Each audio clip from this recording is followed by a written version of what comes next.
Olá a todos, bem-vindos a mais um momento de publicidade à leitura. O meu nome é Eduarda Abreu, eu sou professora no agrupamento de escolas de Abação e hoje venho falar-vos de um livro muito engraçado, Histórias ao Telefone.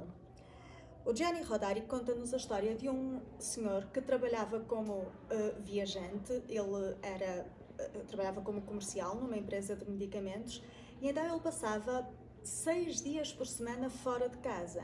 Mas ele tinha uma filha pequenina e a filha gostava de adormecer com uma história contada pelo pai. E sempre que ele saía de casa, ela recordava-lhe: não te esqueças, pai, uma história todas as noites.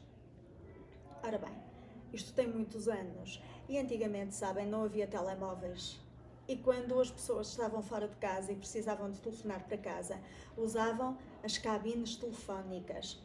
Essas cabines telefónicas funcionavam com moedas. Nós íamos colocando as moedas e íamos falando, e enquanto tivéssemos moedas que íamos colocando, mas a seguir às outras, íamos falando.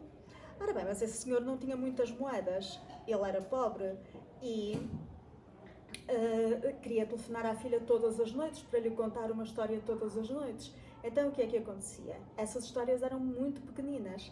Então aqui neste livro, que é tão pequenino, é um livro muito pequenino, temos um conjunto muito grande de histórias. E as histórias são muito engraçadas. Olhem, temos uma história que nos fala do despaís. Imaginem, o despaís.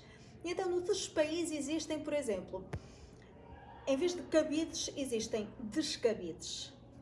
Em vez de canhões, existem descanhões. Os canhões fazem a guerra, não é? Então os descanhões desfazem a guerra. Nos cabides nós penduramos os casacos. Nestes descabides despenduramos os casacos. Depois outra história fala-nos de um palácio feito de gelado. E então as pessoas vão para a beira desse palácio e lambem as paredes, e lambem as portas, e lambem as janelas, porque tudo aquilo é feito de gelados. O fumo que sai pelas chaminés é algodão doce. Depois temos uma senhora que conta espirros. Conta os espirros de toda a gente. E então ela vai no autocarro e diz: aquela senhora já espirrou 3 vezes.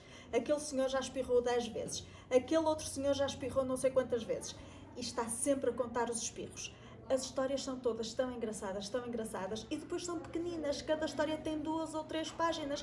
Porque o senhor só tinha uma moeda para contar cada história à filha e não podia demorar. Eu acho que vocês vão gostar muito de ler estas histórias ao telefone.